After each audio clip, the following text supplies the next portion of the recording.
बिस्मिल्लाहिर्रहमानिर्रहीम। अस्सलाम वालेकुम। मैं हूं फ़हीम अख्तर, एक और नए वीलाग के साथ हाज़िर खिदमत हूं। नाज़रीन, चेयरमैन पाकिस्तान तहरीक इंसाफ को कल इस्लामाबाद हाई कोर्ट में तारीख़ी और बड़ा रिलीफ मिला है और मिलना भी चाहिए था, क्योंकि जिस तरीके से इमरान खान की गिरफ्तारी हुई और जिस तरीके से इमरान खान के ऊपर मुकदमात बनाए जा रहे हैं, उससे सिंपली ये वाज़ेह हो रहा है कि इमरान खान को इंतकाम का निशाना बनाया जा रहा है। लेकिन आज मैं आपको बताऊँगा कि इमरान खान को जो तारीखी रिलीफ है वो कैसे मिला, क्यों मिला और हुकूमत से कितने ये 2 से 3 ऐसे बड़े ब्लंडर्स हुए हैं जिसकी वजह से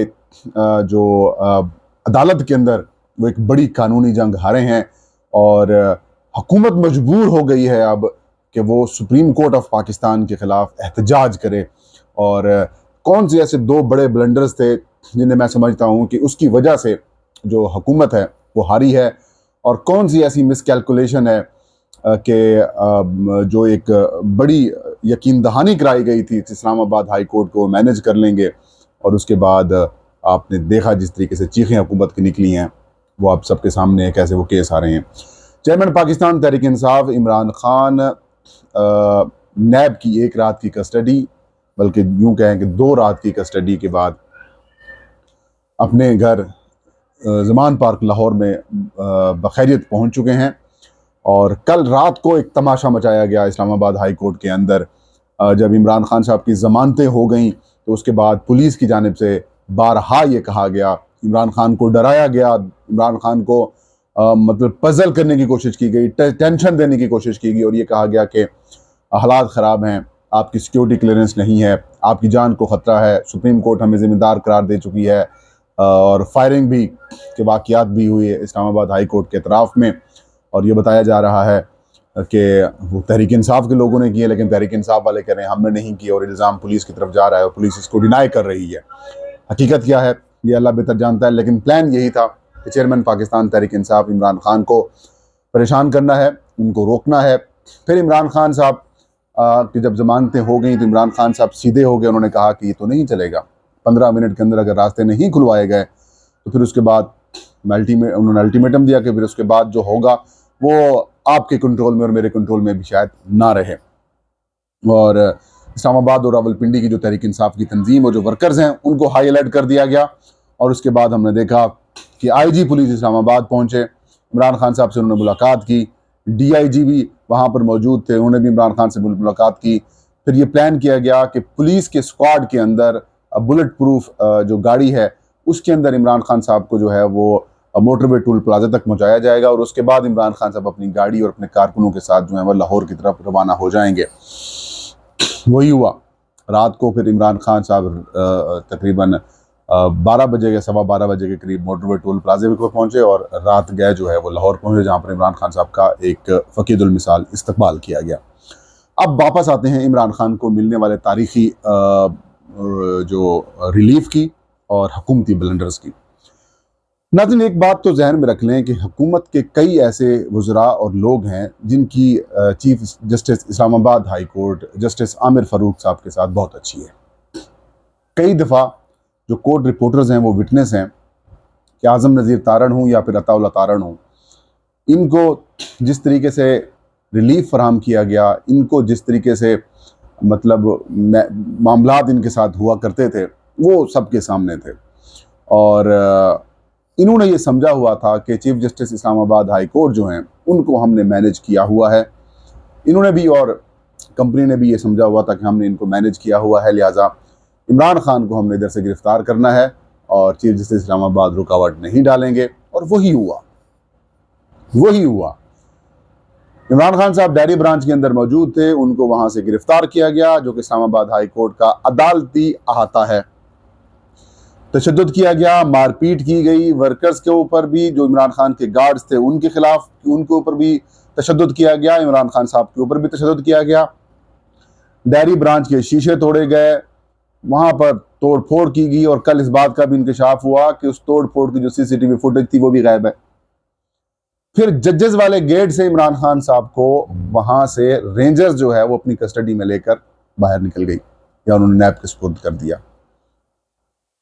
अब इसके ऊपर चीफ जस्टिस ने फौरन से पहले नोटिस लिया, फिर 6-7 घंटे उन्होंने ज़ाया कर दिए, तहरीक इंसाफ के पास, और जो कानूनी फोरम इस्तेमाल करने का वक्त था वो ज़ाया कर दिया। और आखिर में जाकर उन्होंने कहा कि जी आईजी और बाकी लोगों के खिलाफ हम तो अदालत की कार्रवाई करते हैं, और इमरान खान साहब की जो गिरफ्तारी हुई है वो कानूनी हुई है। ये एक ऐसा ब्लंडर था इमरान खान साहब की वहां से गिरफ्तारी, और फिर चीफ जस्टिस ने जो उनके ऊपर पर्दा डाला, ये एक ऐसा बड़ा ब्लंडर था जो कि मेरे ख्याल में ये अगर बरकरार रहता तो फिर पाकिस्तान की अदालतों से लोगों को इंसाफ ना मिलता, क्योंकि फिर लोग अदालतों के अंदर ही, मतलब कोर्ट रूम के नहीं बल्कि कोर्ट रूम के बाहर ही पुलिस वाले भी और आम आवाम भी आपस में अदालतें लगाते, क्योंकि वहां पर सब तो लीगल हो जाता। सो इसके ऊपर पीटीआई ने सुप्रीम कोर्ट से रजू किया। सुप्रीम कोर्ट की तरफ से बड़े सख्त किस्म के रिमार्क्स दिए गए, और जस्टिस अतर मिनल्ला जो कि बताया जाता है कि उन 8 जजेस में शामिल हैं या फिर उन 7 जजेस में शामिल हैं जो इस वक्त चीफ जस्टिस उमर अता बंदियाल के अगेंस्ट लावी में हैं। लेकिन उन्होंने कल बड़ा जो है वो परसों रिमार्क्स दिए, नैब की सरजनिश की, और ये कहा कि अदालती अहाते से किसी भी मुलजिम की या फिर शहरी की जो गिरफ्तारी है वो गैर कानूनी है, इसको बर्दाश्त नहीं किया जाएगा, और इमरान खान का वही वाला प्रोसेस जो है वो बहाल कर दिया। अब इस्लामाबाद हाई कोर्ट के चीफ जस्टिस वाला चैप्टर क्लोज। और तो और कल जो जजेस थे इस्लामाबाद हाई कोर्ट के, वो भी इस गिरफ्तारी की मजम्मत कर रहे थे, वो इस गिरफ्तारी को गैर कानूनी करार दे रहे थे, और सीसीटीवी फुटेज ना मिलने के ऊपर सख्त सुनाई है हुकूमती वकला को, और बड़ी सख्त बातें की हैं कि इनके खिलाफ इंक्वायरी हुई है, कि कार्रवाई हुई है। कि जस्टिस मियां गुल हसन औरंगजेब साहब के रिमार्क्स थे कल। तो दूसरा ब्लंडर वो सीसीटीवी फुटेज निकालना, पहला ब्लंडर चीफ जस्टिस को मैनेज करके उसको लीगल करवा देना, और फिर इमरान खान की गिरफ्तारी। अब एक और ब्लंडर भी है नाज़रीन, वो कल समाज चल रही थी। मैंने अभी सुहेल रशीद साहब जो कि समा टीवी के रिपोर्टर हैं, इस्लामाबाद हाई कोर्ट को कवर करते हैं, and he is one of them कि जो कल इस्लामाबाद हाई कोर्ट के कमर अदालत के अंदर मौजूद थे। उन्होंने एक थ्रेड लिखा है ट्विटर के ऊपर। वो लिखते हैं कि इस्लामाबाद हाई कोर्ट के 2 रुकनी डिविजनल बेंच के सामने जो हुकूमती नुमाइंदे थे, जहांगीर जदून एडवोकेट जनरल हैं, उन्होंने कहा कि पाकिस्तान में आर्टिकल 245 नाफिज है, इसलिए अदालत ये काम नहीं कर सकती, यानी कि जो बुनियादी हकूक़ हैं उनके हवाले से ये केस नहीं सुन सकती। इसके ऊपर जस्टिस मियां गुल हसन औरंगजेब सख्त बरहम हुए और ये कहा कि मार्शल लॉ लगाया हुआ है कि आप किसी को इंसानी हकूक़ नहीं देंगे। और फिर जब तहरीरी फैसला भी आया है तो उसके अंदर भी आलमोस्ट यही बातें थी। तो एक दो ब्लंडर 245 का ही रेफरेंस देना कि बुनियादी हकूक़ भी आप नहीं दे सकते, उसके ऊपर फैसला नहीं कर सकते, उधर केस शट डाउन उन्होंने कर दिया। फिर दूसरा ब्लंडर, जब जस्टिस मियां गुल हसन औरंगजेब साहब ने ये कहा कि तफ्तीशी अफसर ने इमरान खान से क्या तफ्तीश की है जब उनको गिरफ्तार किया गया है, क्या तफ्तीश की है, पहले का तफ्तीश हुई है, क्या तफ्तीश हुई है, ये बताने से जब कासिर हुए तो केस वहीं ख़त्म और इमरान खान साहब को उसी वक्त ज़मानत दे दी गई। और उसके बाद ना सिर्फ उस केस में ज़मानत मिली बल्कि बाकी केसेस के अंदर भी ज़मानत मिलेगी, क्योंकि अदालत ये समझ चुकी थी कि ये एक सियासी मोटिवेटेड केस बनाया जा रहा है और इसमें इमरान खान साहब को फंसाना है और इनको गिरफ्तार करना मकसूद है। तो इसलिए इमरान खान साहब की बाकी मुकदमात के अंदर भी जो है वो बेल ग्रांट कर दी गई। और उसके बाद हुकूमती चीखें जो हैं वो 7वें आसमान तक पहुंची।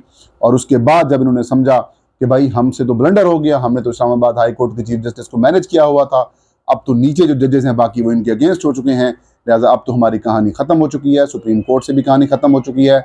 अब उन्होंने फिर यही कहा कि भाई मतलब ये कि जो किसी दौर में एस्टैब्लिशमेंट बड़ी पावरफुल हुआ करती थी, अगर उनका हमारा साथ भी है तो अब कहानी जो है वो ख़राब हो चुकी है, क्योंकि अब बात रूल ऑफ लॉ की है।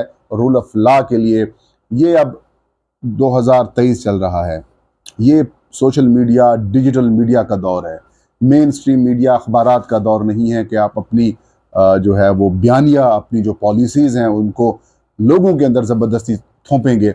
अब वो वाली कहानी नहीं है, अब लोग जो हैं वो चीज़ें देख रहे हैं। अब यही वजह है कि जो सुप्रीम कोर्ट ऑफ पाकिस्तान या फिर जो पाकिस्तान की जो अदालतें हैं वो अब एक तो गैर आइनी काम के लिए तैयार नहीं है, और दूसरा अगर आप एमरजेंसी या फिर मार्शल लॉ टाइप सूरत हाल पाकिस्तान में पैदा करके अपने मुखालफिन को रगड़वाना चाहते हैं तो अब उसके लिए भी लोग तैयार नहीं हैं। तो लोग और जज जो हैं वो खड़े हो चुके हैं और अब मेरे ख्याल में इनको आइन और कानून के मुताबिक चलना पड़ेगा, और जो ब्लंडर के ऊपर ब्लंडर किए जा रहे हैं वो इनको ख़त्म करने पड़े। और पीर को आप देख लीजिएगा, इनके साथ अगर बंदे हुए भी सही तो वो ना होने के बराबर होंगे। अगर हो भी गए तो भाई मकसद क्या होगा? फिर इस्लामाबाद इंतज़ामिया का और इस्लामाबाद के पुलिस का इम्तिहान होगा कि इदारों के खिलाफ बात की जा रही है, दफ़ा 144 भी नाफिज होगी, PTI के लिए ऊपर सख्तियाँ होती हैं, इनके लिए अगर सिक्योरिटी फराम करेंगे तो फिर आपसे लोग पूछेंगे कि भाई एक नहीं दो नहीं, एक पाकिस्तान की बात करें। इस तरीके से काम नहीं चलेगा। ये था आज का व्लॉग। फ़हीम अख्तर को दीजिए इजाज़त। अल्लाह हम सबका हामी नासिर हो।